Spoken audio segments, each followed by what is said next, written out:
Has anyone ever shared the honest truth about life after 80? Entering your 80s brings a gentle but profound change that's rarely discussed. It's not just about birthdays or slower mornings, but the deeper, often quiet shifts in life. This stage is a blend of wisdom and loss, connection and solitude, calm serenity, and at times a quiet loneliness. If you're not ready for these changes, they can catch you by surprise, leaving you wondering why no one warned you. In this discussion, we'll explore 5 honest realities of life after 80, not to alarm or sadden you, but to bring clarity. Knowing what lies ahead means you're not at the mercy of these changes. You can prepare and face them with strength rather than shock.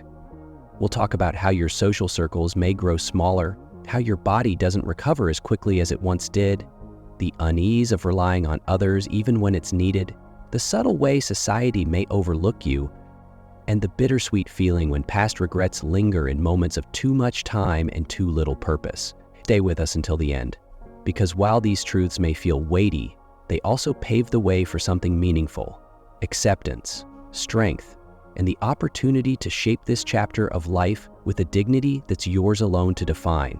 Let's look at what life after 80 truly holds, and how you can approach it with clear eyes, steady hands, and a heart held high. Number 1, a social circle that quietly disappears. One of the first realities that hits after 80 isn't physical, it's relational. The people who once filled your world begin to fade, often without warning. Friends pass, neighbors move, siblings grow quiet. Even longtime companions who once called every week start calling every few months.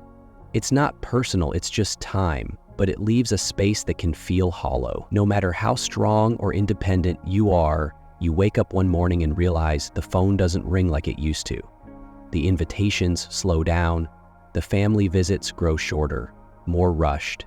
People still love you, but they're busy or distracted or dealing with their own aging in different ways. And slowly, the everyday interactions that once kept your life rich with voices and laughter start thinning out.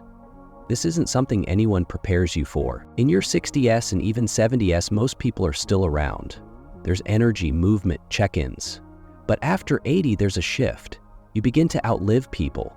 You begin to outpace conversations. And that shift is quiet, so quiet that at first you might not even notice it's happened.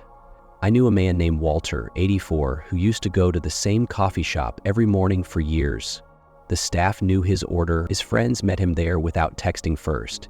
It was a rhythm, but over time, those friends stopped coming. Some passed, some moved, and others just stopped driving. One day, Walter told me, "It's strange to walk into a place where everyone used to know your name, and now you're just the man in the corner booth." The pain of that kind of loneliness isn't always loud. It doesn't always come with tears or visible grief. Sometimes it's just a long silence after dinner, or a walk that feels a little too quiet. It's realizing that the list of people who really know you is getting shorter, and you can't stop it. But knowing this reality means you can do something about it. You can open new doors even when others have closed. You can stay connected on your terms, whether through a church group, a weekly lunch, a phone call you initiate, or even a letter. Because after 80, connection doesn't come to you the way it once did. You have to go get it, and that takes courage. But you've made it this far. You already have that courage in you. Number 2, a body that stops bouncing back. By the time you reach 80, your body doesn't whisper, it speaks clearly. The little aches that used to come and go now linger. The fatigue that once passed after a nap might stretch into the next day. And the truth that catches many people off guard is this: after 80, even small health problems can change your life overnight. You might wake up feeling fine, go about your day, and by evening something feels off. A little dizziness, a sore leg, a cough that sticks around longer than expected, and suddenly you're sitting in a waiting room hearing words like monitoring, imaging, or possible admission. What used to be brushed off with rest now demands attention. And often, there's no going back to how things were before. What makes this stage so difficult isn't just the physical pain, it's the unpredictability. You can do everything right, eat well, move gently, get your sleep, and still feel like your body is one step ahead of you, making decisions you didn't agree to. A misstep on the stairs can lead to weeks of recovery. A stomach bug can drain you for days, and even when you recover, things don't always return to normal. Your balance might feel off, your breathing might take more effort, the bounce back isn't what it used to be. I once met a woman named Gloria, 81, who was sharp, active, and proud of her independence. She loved tending her backyard garden, walking the neighborhood, and staying engaged with her book club. But after a minor fall while trimming a rose bush, everything changed. It wasn't the injury, it was the aftermath. Weeks of rest turned into months of reduced strength. Her confidence slipped.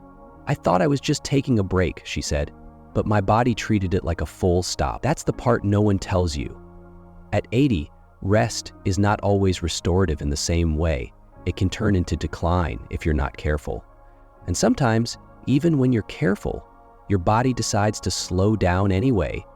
You realize you're not bouncing back, you're adapting forward. But here's the strength in knowing this. You start honoring your energy more wisely. You learn to pace yourself not out of fear, but out of respect for what your body has carried you through. You treat health not as a guarantee, but as a daily practice, a sacred one. And when you do that, even if the bounce is gone, your footing becomes steadier. You walk slower, but more aware. You rest longer, but more intentionally. And you begin to see that even a slower body can still carry a strong spirit.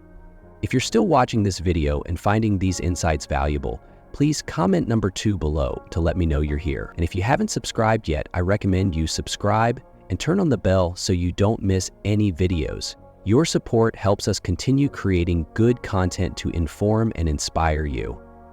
Now, let's move forward.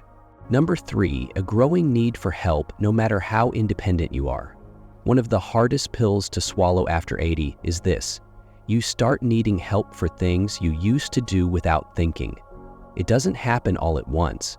It creeps in quietly, subtly, until one day you notice. You're avoiding the high cabinets. You're holding onto the railing just a little tighter. You're hesitating before getting behind the wheel on a rainy day. And even though part of you still feels capable, another part knows some things aren't as easy anymore. What makes this reality difficult isn't just the physical shift, it's the emotional one. For those who've lived decades taking care of others, the thought of becoming the one who needs help can feel deeply uncomfortable. You may start feeling like a burden, or you may begin hiding what you can't do, skipping the grocery trip, not telling your kids you tripped, trying to fix the light bulb on your own. Even though your shoulder has been hurting for weeks, the desire to stay independent doesn't go away. If anything, it grows stronger. But the truth is, independence after 80 looks different than it did at 60. It's not about doing everything alone.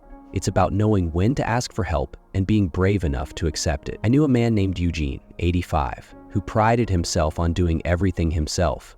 He had lived through war, raised 4 kids, built his own shed out back with nothing but spare wood and determination. But one winter, he slipped on his icy driveway.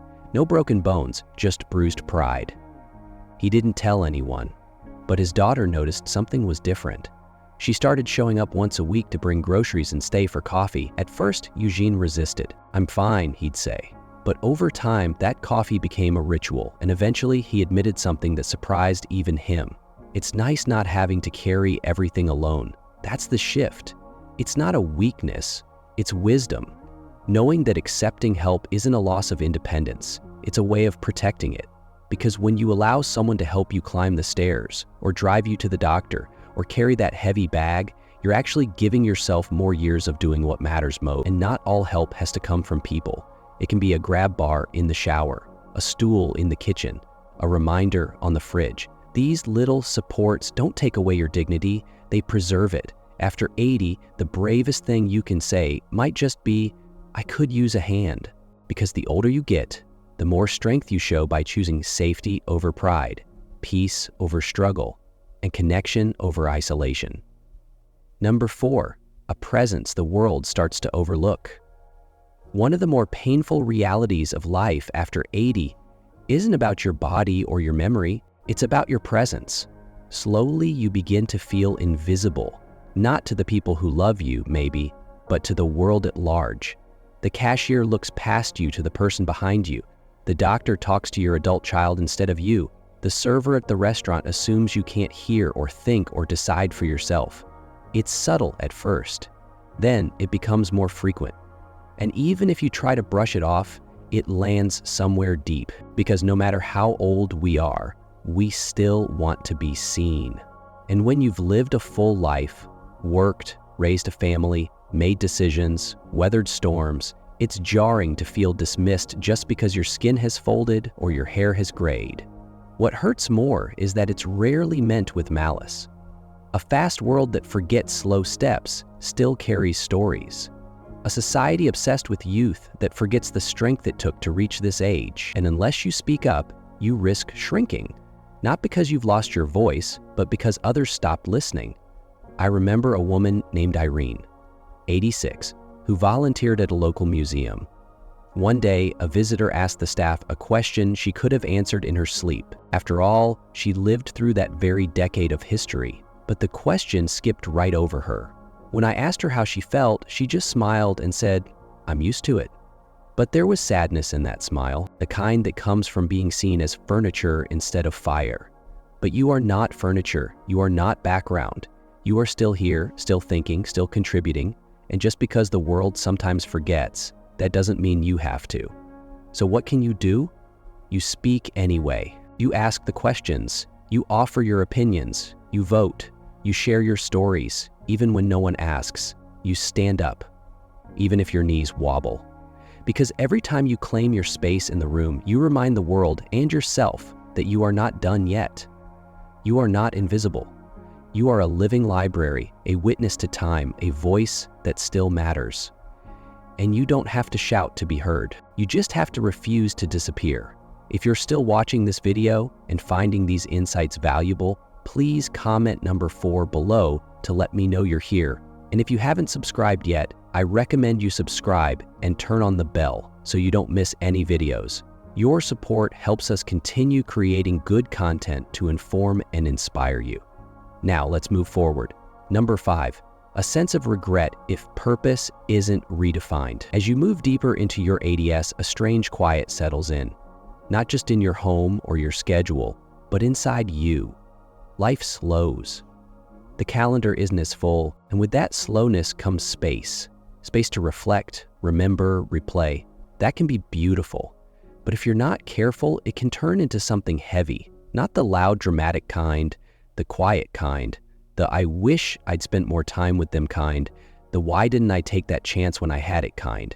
The kind that shows up when you have time, but not always the energy or freedom to do the things you once postponed. This isn't something people talk about much. We celebrate the wisdom of aging, the freedom of retirement, the joy of grandchildren, and all of that is real. But so is the lingering question that often goes unspoken: what now? If you've spent your whole life working, giving, running, raising, serving, and then it all stops, it can feel like your purpose is fading with it. I knew a man named Stanley, 88. He had been a teacher for over 40 years. After he retired, he felt proud, but also strangely hollow. "No one needs me anymore," he said once. But that wasn't true.